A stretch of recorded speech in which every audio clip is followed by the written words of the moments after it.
Oi, pessoal, tudo bem? Hoje a gente tem uma entrevista mais que especial com Ricardo Ribeiro Alves, que está lançando seu novo livro agora, chamado ESG Marketing. O Ricardo, a gente já falou dele aqui algumas vezes, né? Ele é autor de dois dos maiores livros que a gente tem no Brasil sobre ESG. Ah lá, ele mostrando o livro novo. Então, Ricardo, muito obrigada por aceitar o nosso convite. Obrigado, Fernanda. Obrigado a todos que estão assistindo. É uma honra poder falar para o portal do ESG e espero contribuir um pouquinho, né, com vocês. Sim, para começar, eu vou fazer uma pergunta que eu já queria ter te feito antes, sabe?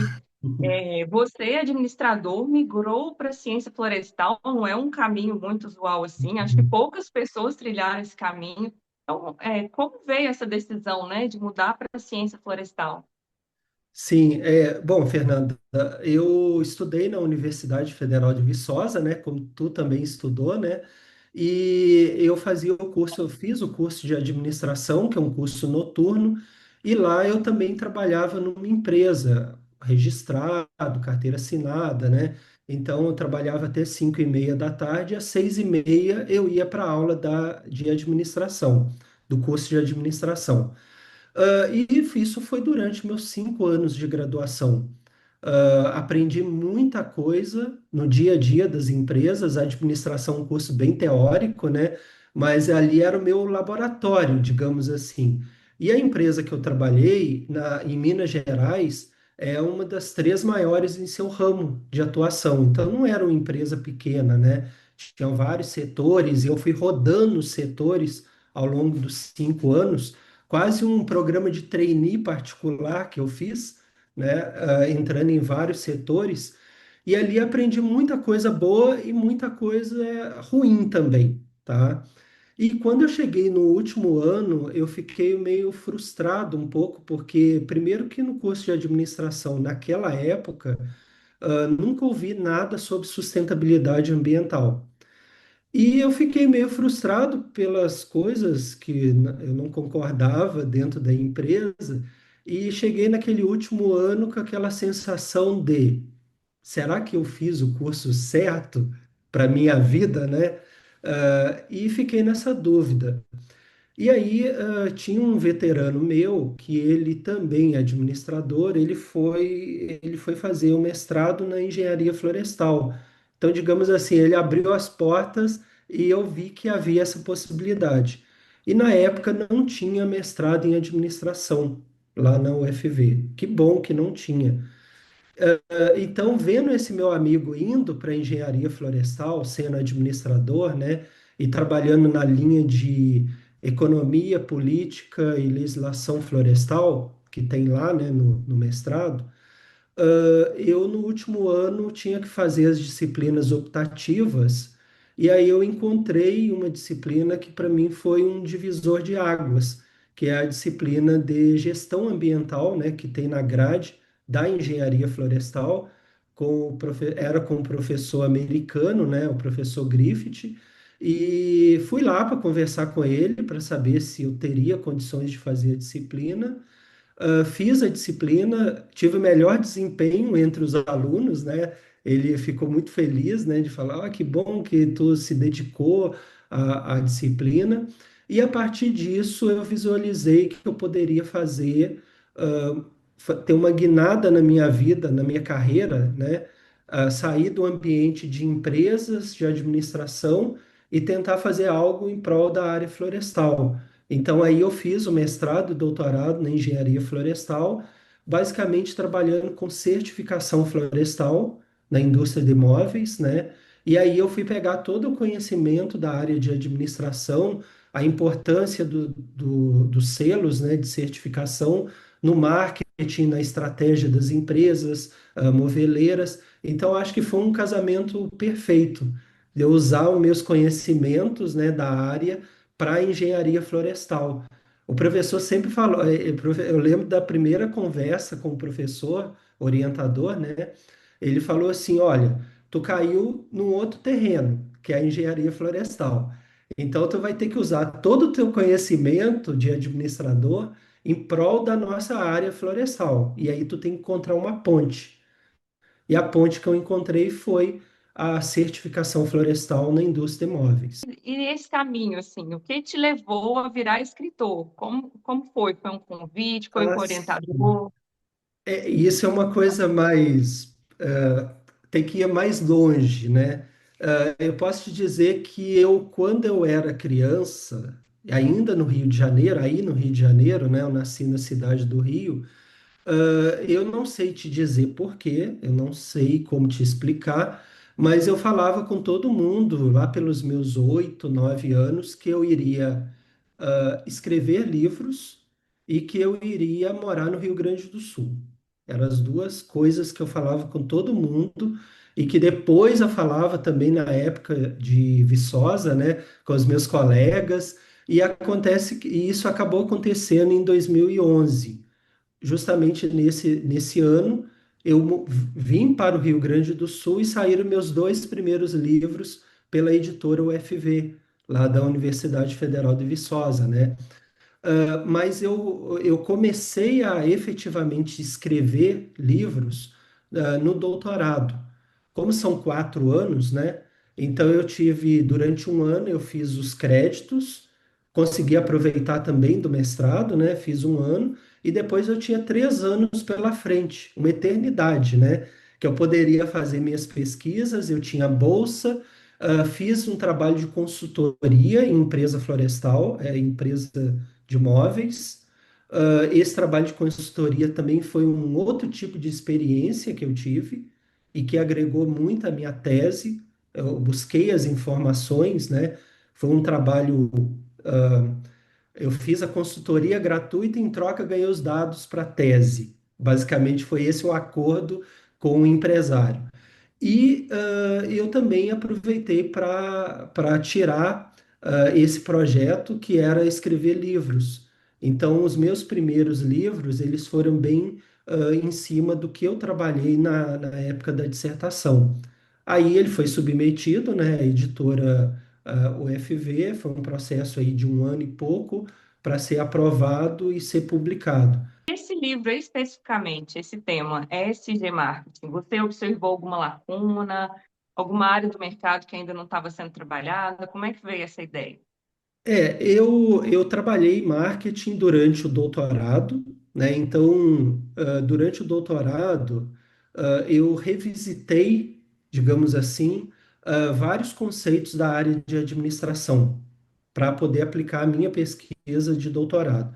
E um desses temas que eu revisitei foi o marketing. Então, eu comprei vários livros de marketing, estudei, analisei o que poderia ser usado, por exemplo, para a certificação florestal. Fiz isso também com a área de estratégia competitiva de empresas, tá? Então, foi duas áreas que eu trabalhei muito, além da parte de comportamento consumidor, que é uma outra teoria que a gente usa. Ah, com esse trabalho do doutorado, depois eu escrevi um livro chamado Marketing Ambiental, né, que tem lá estudos de caso. Então, digamos que quando eu fui trabalhar esse livro de estratégia de ESG Marketing, eu já tinha duas boas experiências anteriores com marketing. Um na minha própria tese de doutorado, relacionando marketing com a certificação florestal, e outra experiência anos depois com a publicação do livro de marketing ambiental pela editora Manoli. Então, digamos que eu já conhecia alguns caminhos das pedras, né? Já tinha o caminho das pedras de estudar o marketing. E como eu já tinha lançado dois livros de ESG, que foram os dois que tu mostrou aí, né? Então eu comecei a pensar o ESG com marketing, as afinidades. Comecei a fazer pesquisas, então tem alguns estudos no exterior falando, né, da relação do ESG com marketing. E aí, eu não sei se tu já quer que eu falo sobre a ideia do modelo, né? Fiquei muito, eu vi a capa do livro assim e li Isso. alguma coisa sobre o livro, né? Você faz uma metáfora com o semáforo e o ESG, enfim, já explica a ideia do livro para a gente. Ah, o dia a dia do trânsito de uma cidade, né? Então, o que que tu tem? Tu tem uma avenida, uma rua que o motorista vai dirigir o seu veículo, né? Só que existem restrições na movimentação desse motorista ou motociclista, que são semáforos ou sinaleira, igual a gente chama aqui no Rio Grande do Sul, né? Então, o semáforo, ele limita a movimentação do motorista numa cidade, né? Se ele estiver fechado, tem que parar. Se ele estiver aberto, tu pode seguir. E aí eu comecei a refletir sobre isso, em relação ao marketing e ao ESG.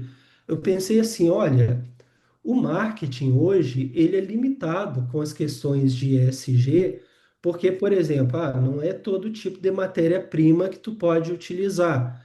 Então, se a gente lembrar na época dos nossos avós, né, os móveis eram feitos de madeira nativa, aqueles móveis pesadões, né, o que não cabe hoje em dia mais, pela, ah, pela dificuldade de se ter acesso a esse tipo de madeira, né? E pela legislação também, né? Que não permite mais, tem uma série de restrições.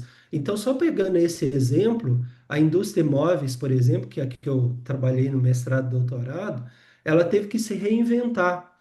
Se não fosse o surgimento da tecnologia do MDF, né, do MDP, que é o aglomerado, fazendo móveis agora a partir de uma nova tecnologia, ah, o que teríamos, né?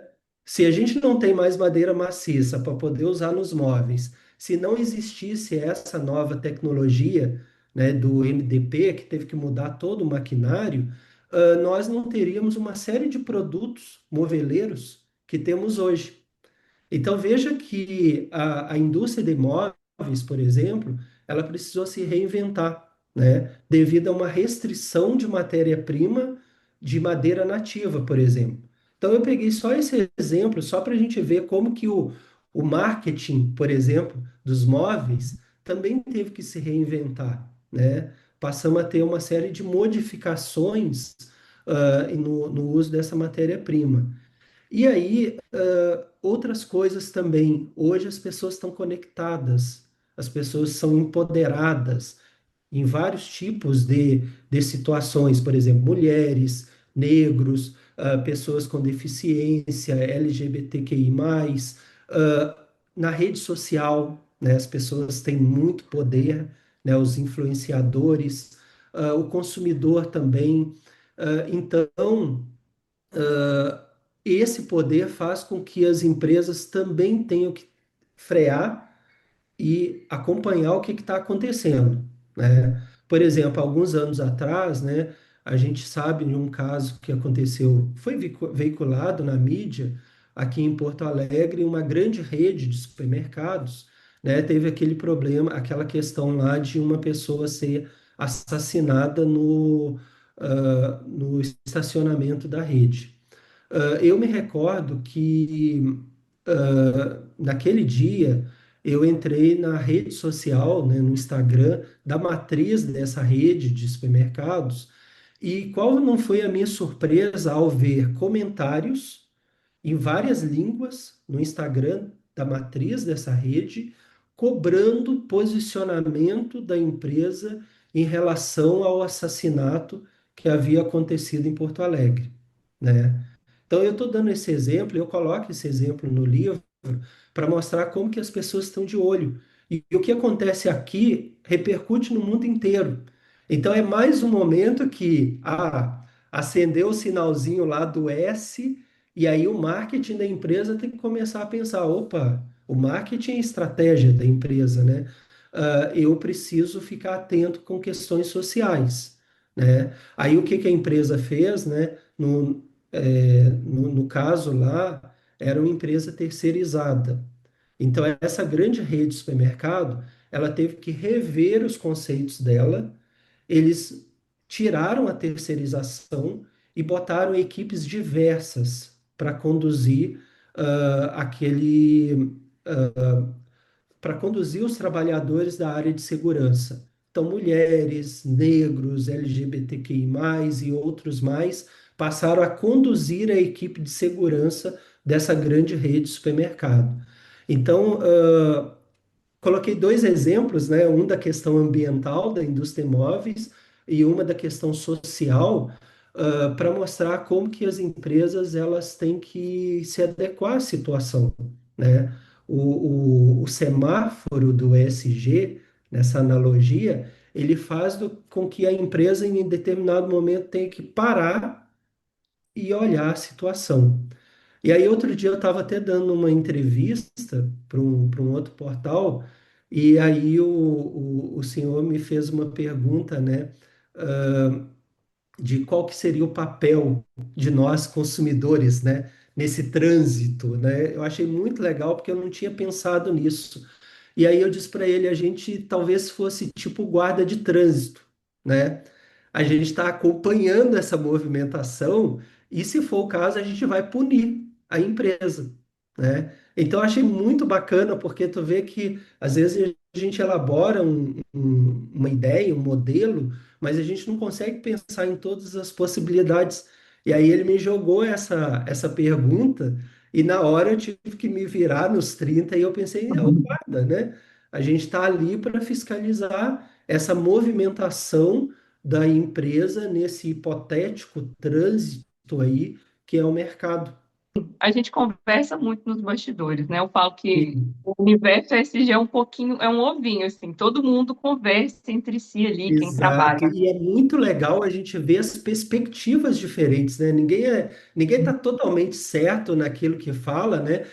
E nem está totalmente errado, porque às vezes tu vê visões que vão complementar com a tua, né? É Visões do pessoal da verdade. área do direito, é muito legal também que às vezes eu não consigo pensar naquela forma, e aí tu vê, olha que legal como que eles pensam o ESG, né? Então acho que é muito legal isso. Mas, assim, um dos temas que a gente sempre conversa é a questão das críticas sobre o ESG, né? Muita gente critica. E, geralmente, essa crítica vem com um exemplo de uma empresa que faz greenwashing. É assim, sempre, sempre tem essa crítica feita dessa forma. E, assim, a pergunta que eu quero te fazer é: o que o mercado tem que fazer para combater essas práticas? Falta regulação? O que pode ser feito? Eu até não fugi da dividida, né? Que eu até botei no último capítulo desse livro, eu coloquei essas informações sobre as críticas que o ESG tem, e também os elogios, né? Porque tudo na vida a gente está sujeito a elogios e críticas, né? Então, nem todo mundo vai elogiar o meu trabalho, alguns vão criticar, alguns vão colocar críticas válidas, outras talvez não tão válidas, né? Faz parte. E o ESG também, logicamente, ele tem muitos elogios, mas também tem críticas, né? Tem defensores e tem acusadores, né? Principalmente quando tu pega nessa esfera política, muitas vezes vai ter ali uma ideologia por trás que vai tentar ali desmerecer o ESG. Mas, Fernanda, eu sempre falo com os alunos que a gente tem que separar a ideia do ESG em dois grandes grupos, né? Um é o chamado ESG conceitual. O que que é isso? São coisas que a gente não pode virar as costas. Como que a gente vai virar as costas para os efeitos das mudanças climáticas, né? Isso é algo que veio para ficar.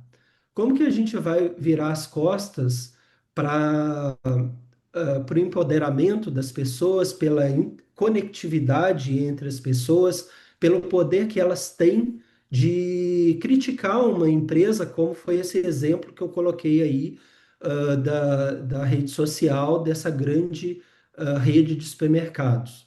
Não tem como tu virar as costas para isso, né? Como que tu vai virar as costas para questões que são muito caras para nós, como ética, transparência, prestação de contas, que está lá no G da governança. Então, isso eu chamo de ESG conceitual. Não tem como tu virar as costas, né? Os cientistas falam que se a partir de hoje o mundo não poluir mais, uma questão utópica, né? Se a gente não poluir mais, o problema ainda está ainda por 150 anos, né?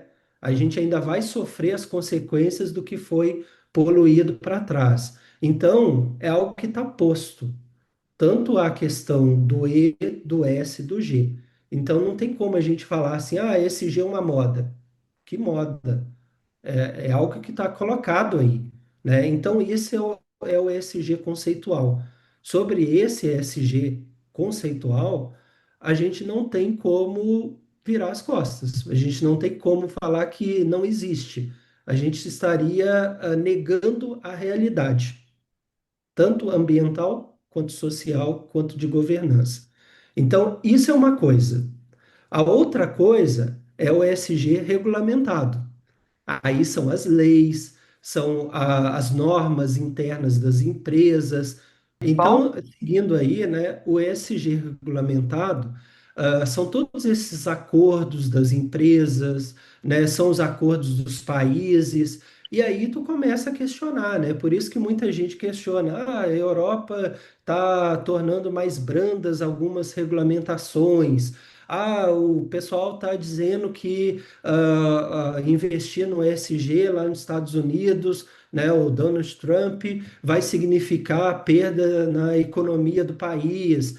Então, isso tudo é questão política, ideológica, regulamentada, e isso, sobre esse ESG, cabe todo tipo de crítica, questionamento e tem que ter melhorias. Então, são duas coisas muito diferentes, né?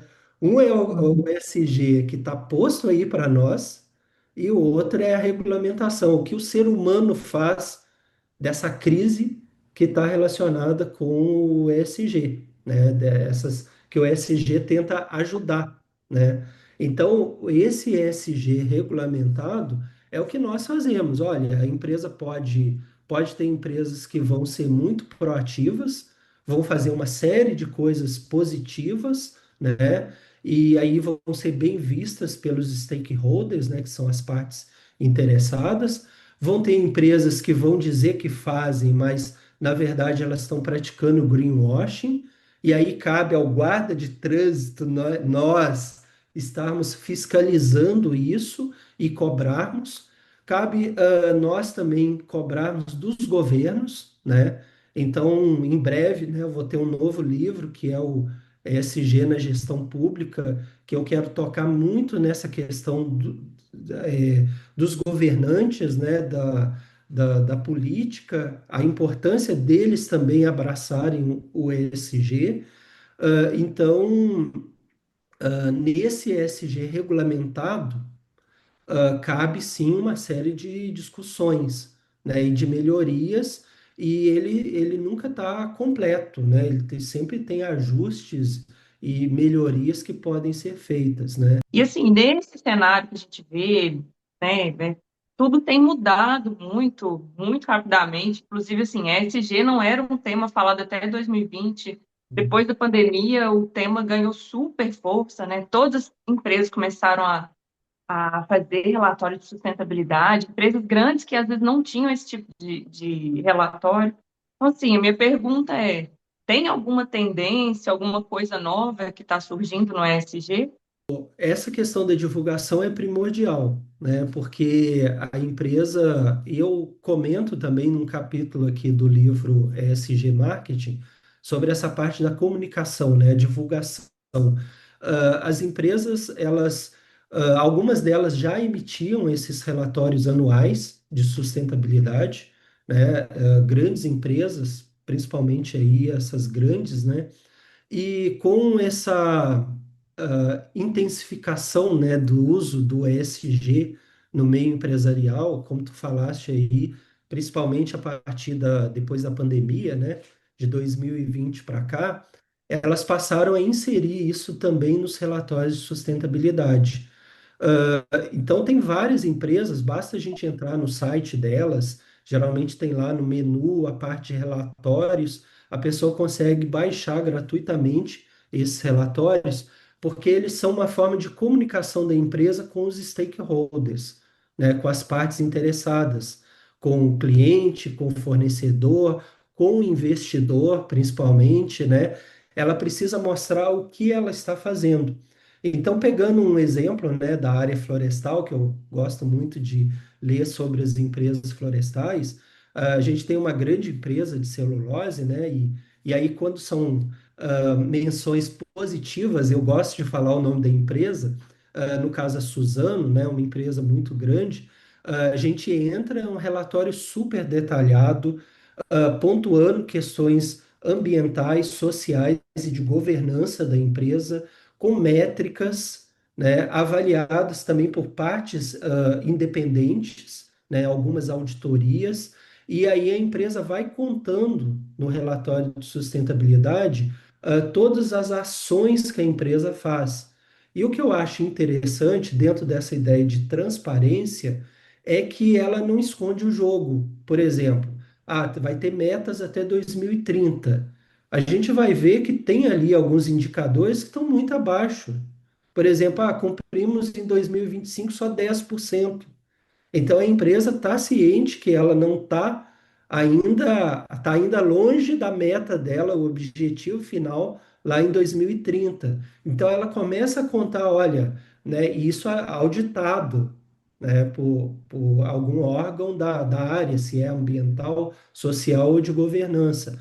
Então o stakeholder, quando olha um relatório desse, ele começa a pensar assim, olha, a empresa está provavelmente dizendo a verdade, porque esse indicador, não são todos os indicadores que estão mil maravilhas, tem aqueles que estão ainda devendo, e ela vai colocar lá o que que ela precisa fazer, né, como que ela está trabalhando para poder atingir aquele objetivo.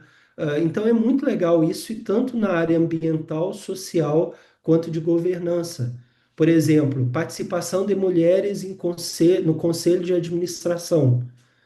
Vamos, mulheres e negros, pelo menos compor 50% das cadeiras até 2030. Estou botando um exemplo, né?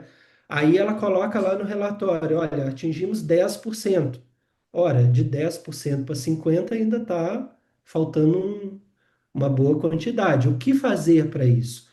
Vamos capacitar as mulheres, os negros, né, para que eles tenham condições de ocupar esses postos, porque também tem que ter uma capacitação. A empresa também tem que promover isso para atingir aqueles indicadores. Então, tudo isso é comunicação com os stakeholders, né? E eu acho que cada vez mais vai ser uma tendência das empresas usarem esses relatórios, né, para divulgar, e é uma forma de comunicar, com os stakeholders. E, Ricardo, na minha época, quando eu estudei, não se falava em ESG, não se falava em ODS, é tudo muita novidade, né? E eu vejo o seu papel como professor, né? Como formador de alunos que agora precisam ser capacitados nessa nova forma, né, de fazer negócios, essa nova forma de pensar sustentabilidade.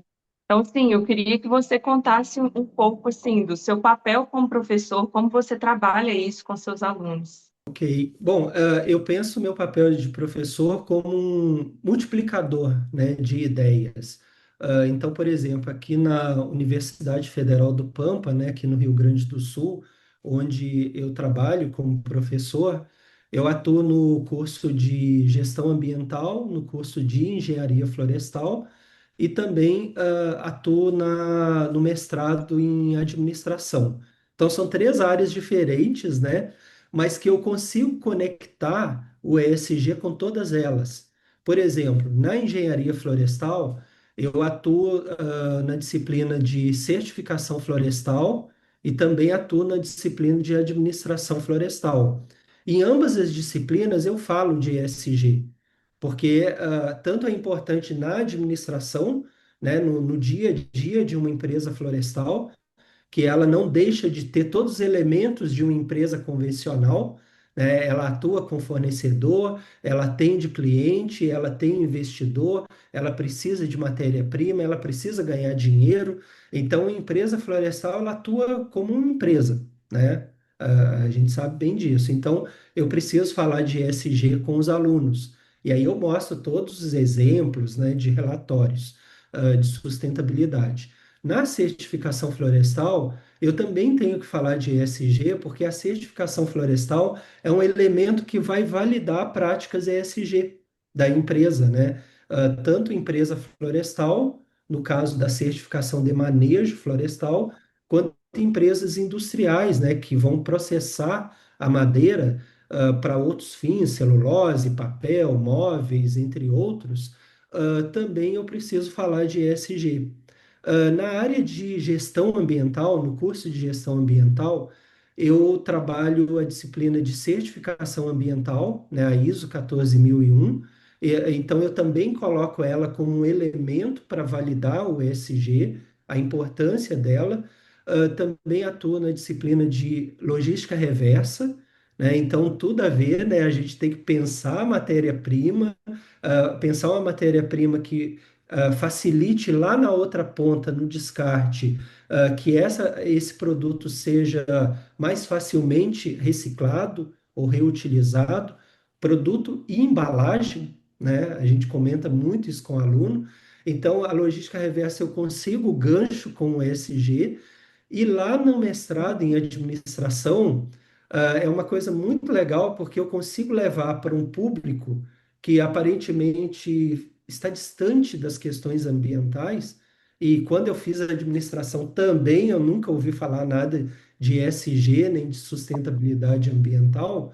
Então, lá no mestrado, eu criei uma disciplina chamada Introdução ao ESG, em que basicamente eu trabalho todos esses conceitos, coloco exemplos, né? E é uma disciplina, modéstia à parte, que é optativa, mas eu consigo ter praticamente todos os alunos ingressantes do mestrado que fazem a disciplina. A gente tem aí por volta de 15 alunos, 13 a 15 alunos que entram a cada ano. Então, no período de 2 anos, né, que é o período do mestrado, tu vai ter aí 25, 26 alunos regulares.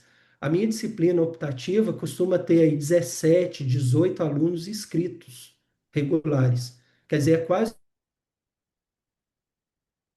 mestrado, né, ou no primeiro ou no segundo ano, está fazendo minha disciplina. E aí eu criei uma sequência da disciplina chamada ESG Marketing, que agora eu estou trabalhando todos esses conceitos. E também estou aí, tenho 15 alunos matriculados.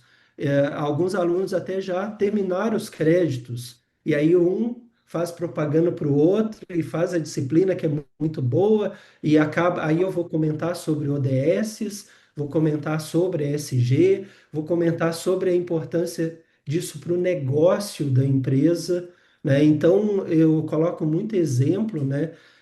Por exemplo, Fernanda, só para dar um exemplo, né, que eu falo com os alunos. Algumas semanas atrás, foi veiculado na mídia que no Atlântico Norte aumentou a quantidade de turbulências por causa dos voos, né? Por causa das mudanças climáticas. E isso está afetando o negócio, claro, das companhias aéreas. Elas estão tendo que investir mais em tecnologia e inteligência artificial para poder prever esses modelos, de onde vai ter mais turbulência para desviar os voos, por exemplo. Então, isso afeta o negócio, né? A mudança climática afeta o negócio. Então, eu deixo isso muito claro para os alunos, principalmente do mestrado em administração, né? Elas vão ter que investir em maior segurança dos passageiros e dos tripulantes. Então, a gente pensa aí que aí tem uma componente ambiental, tem uma componente social, que é a segurança, né, das pessoas, e tem toda uma componente de governança, porque tu tem que ter ali uma forma de gerenciar esse risco, né? Então é bem legal poder falar de ESG para três públicos diferentes e eu consigo essa conexão. Eu acho que a minha missão é justamente tentar multiplicar isso tanto nas aulas quanto nos livros, né, em palestras, e é uma coisa muito legal. Eu faço por prazer, né? É, um pouquinho relacionado a isso, né, tem também o papel do consumidor, né? Claro que, como você já disse, o consumidor tem um papel forte em cobrar, em estar atento ao que as empresas estão fazendo. Mas o Uhum. consumidor, assim, ele já entendeu a importância dele na questão das práticas ESG ou isso ainda está bem restrito, assim, ao mercado, ao mundo corporativo? O que que você acha? Como eu tinha falado antes, né, no doutorado eu revisitei algumas teorias da administração, né, marketing, estratégia, e uma delas foi comportamento consumidor, que inclusive foi o meu primeiro livro publicado em 2011 pela editora UFV, que é o Consumo Verde, Comportamento Consumidor Responsável. Então, desde então, eu tenho trabalhado muito esses três temas: marketing, comportamento consumidor, porque uma coisa está muito ligada à outra, né? E também a estratégia para as empresas. Depois de muito ler durante todo esse tempo, eu sempre tinha a impressão de que assim, o consumidor brasileiro era menos preocupado com as questões ambientais, porque a gente tem questões mais urgentes, né? Na administração, a gente aprende a pirâmide das necessidades de Maslow, né? Em que ele coloca que a primeira necessidade do ser humano é sobrevivência, né? Tu precisa comer, beber, se alimentar, se abrigar. Tu só vai começar a pensar em sustentabilidade ambiental depois que tu tiver um mínimo de condição básica de sobrevivência.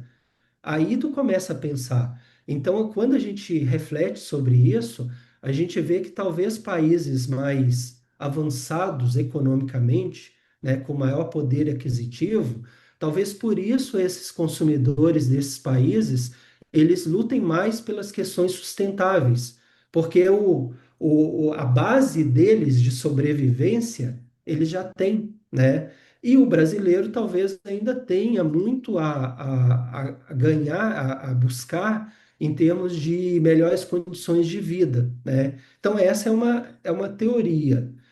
Mas ela, digamos assim, eu tive que refletir sobre isso alguns anos atrás, quando eu vi uma reportagem do UOL, né, falando que a Nestlé, a grande companhia, né, de alimentos, né, ela começou a investir numa fábrica para trocar a matéria-prima de cápsulas de plástico para cápsulas de papel, né? Então, essa fábrica, ela foi instalada em Montes Claros, lá nos idos dos anos 2019, 2020, por aí, e durante 5 anos, Fernanda, naquela ideia de equipe de pesquisa e desenvolvimento, e aí, né, os engenheiros florestais sabem muito mais do que eu, que papéis existem papéis de vários tipos, né? E para te trocar uma tecnologia de cápsula de papel, de plástico para cápsula de papel, tu tem que entender que ali vai uma água quente no pó do café, né? Então, uma coisa é o plástico, outra coisa é o papel, né? Tu não pode ter uma cápsula de papel que a hora que tu for botar água quente ali, ela vai desmanchar na máquina do consumidor. E aí o consumidor não vai comprar o produto e vai devolver, né? Então, tudo isso para falar que durante 5 anos a Nestlé ficou naquele trabalho lá com certeza, de tentativa e erro, de protótipo, vamos mudar o tipo de papel que a gente está usando, testes e mais testes, até tu chegar numa versão que tu pudesse dizer que é uma versão comercialmente aceita. Então, no final de 2023, a Nespresso, né, que é uma marca da Nestlé, ela lançou as cápsulas de papel. Qual a importância disso? Duas questões. Uma delas é que essa movimentação da Nestlé surgiu a partir de pressão do consumidor brasileiro. A reportagem da UOL deixa bem claro isso, né? E talvez porque nós brasileiros, né, somos muito ativos nas redes sociais. E existiam muitas campanhas contra, e esse é o segundo ponto, contra o uso do plástico, a utilização de plástico de uso único, né? Porque quando tu pega uma cápsula de plástico que tu tá fazendo o teu café, tu vai descartar e a rigor aquilo ali não vai ser reciclado, né? Plástico de uso único. Então, isso incomodava muitos influenciadores com a pegada ambiental, e digamos que isso, com certeza, incomodava a empresa, né? Olha, eu preciso mudar essa tecnologia. Mas não só isso, tá? Pensando nos stakeholders. Tá, o que que acontece se um concorrente meu desenvolver uma tecnologia de cápsula de papel e patentear, e aí ela vai poder roubar o meu mercado? E aí, no livro A Força do ESG, eu falo muito sobre essa questão dos riscos, né? De uma empresa achar que ela é soberana na liderança de um mercado e ela pode perder essa liderança. Então, no livro A Força do ESG, eu comento, por exemplo, dois casos bem ilustrativos, né? Um é o da Kodak, que era a rainha, né, dos filmes fotográficos que revelavam que hoje, em comparação com o passado, é uma empresa pequena, né? Em comparação com o monstro que era, porque ela não acompanhou as mudanças tecnológicas do celular, né? Que hoje é muito mais do que um celular, é uma máquina fotográfica. E o caso da Nokia também, que reinava no início lá dos celulares.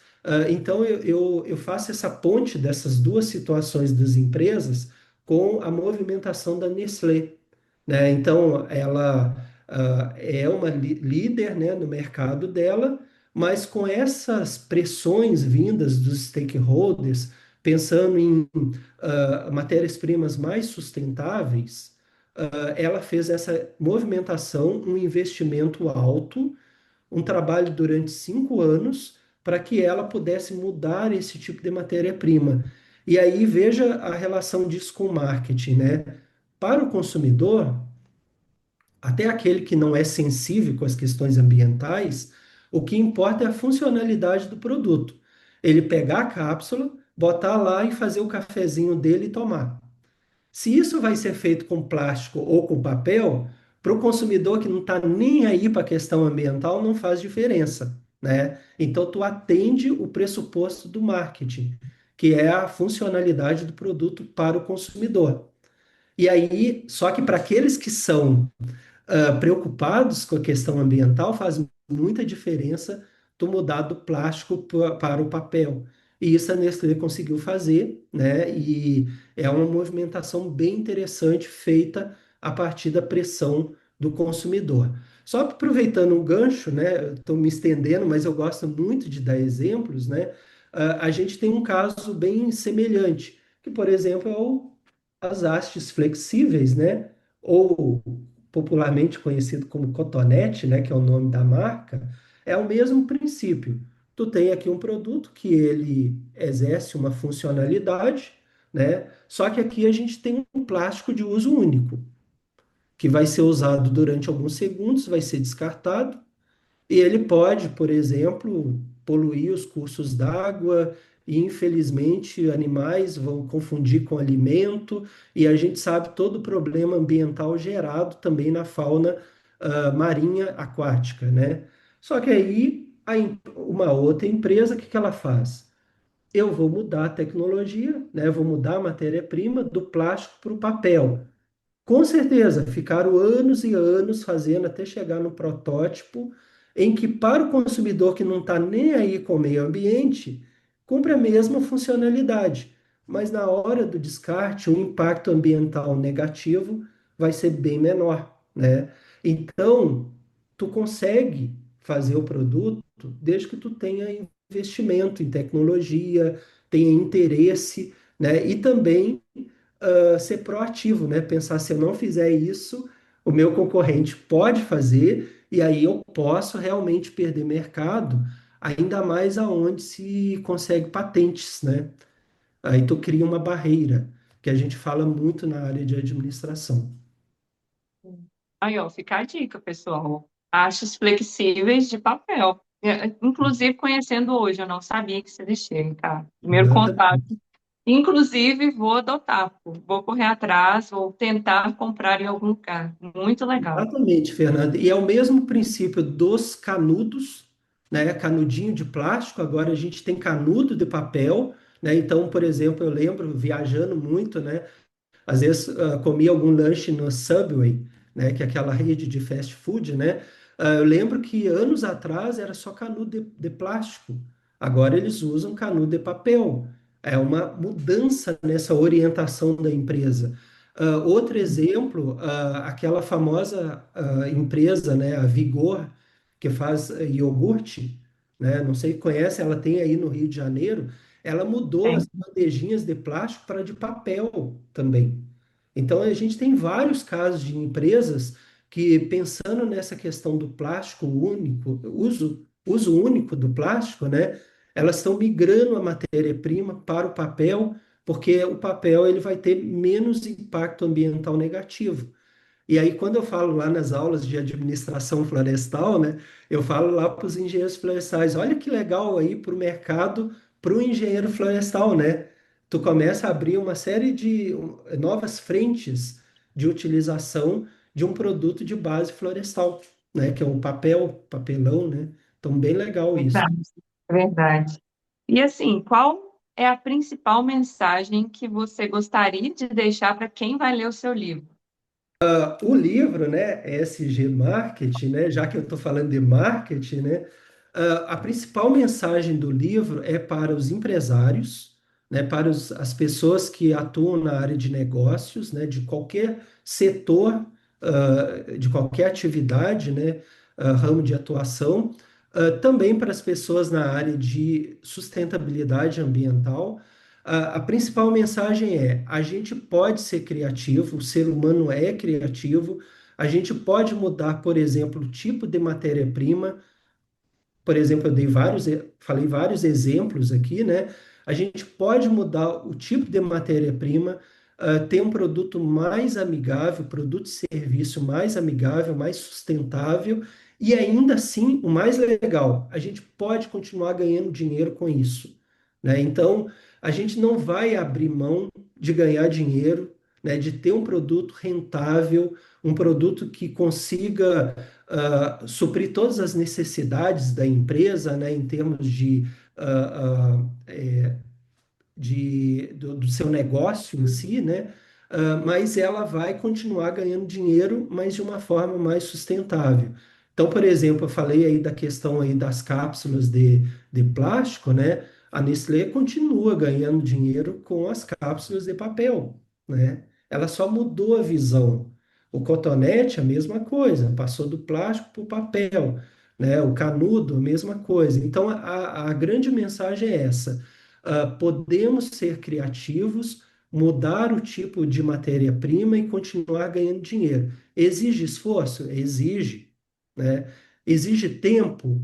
Exige, porque a tecnologia não muda rapidamente, né? Tu precisa ter estudos, precisa ter profissionais que entendem daquele tipo de material para fazer uma migração. Mas a gente tem vários exemplos aí, sabe, que isso é possível. Então, acho que essa é a principal mensagem. Ricardo, gostaria muito de agradecer. Tem tempos já que a gente pensa em gravar com você, mas a gente estava realmente esperando o lançamento do livro. Espero que a gente continue trocando muitas ideias para que a gente consiga fazer algo por essa causa maravilhosa, por esse tema que a gente abraçou, que é o ESG. Então, sim, muito obrigado. Eu tenho certeza que muita gente ficou impactada e vai pegar pelo menos um pouquinho de conhecimento do que a gente conversou aqui. Eu que agradeço, Fernando, a oportunidade de falar para as pessoas que estão assistindo aí, né, do portal do ESG. Para mim foi uma grande honra, né, poder participar dessa entrevista. Dizer que é um caminho árduo, né, a gente que trabalha com ESG, com questões de sustentabilidade ambiental, a gente tem que estar multiplicando esses conceitos, né? São conceitos importantes para a nossa vida, porque, como eu tinha falado, a questão do ESG veio para ficar. A gente não tem como virar as costas para as questões ambientais, para o poder que as pessoas têm, por exemplo, nas redes sociais, para questões de transparência, ética, prestação de contas. Então, isso veio para ficar. E aí, acho que todos nós, né, temos essa importante missão de divulgar tudo isso, né, porque a gente ainda tem uma massa enorme de pessoas que têm pouco conhecimento sobre o assunto, né? Então, a gente precisa estar multiplicando isso. E agradeço o honroso convite aí, tá, para poder participar e fico sempre à disposição que vocês precisarem. Grande abraço. Muito obrigada. Então é isso, pessoal. Sigam a gente nas redes sociais, o @portal da SG. Acompanhe o Ricardo também. Ele tem um perfil bem atuante no Instagram, no LinkedIn também. Então é isso. Até mais, pessoal.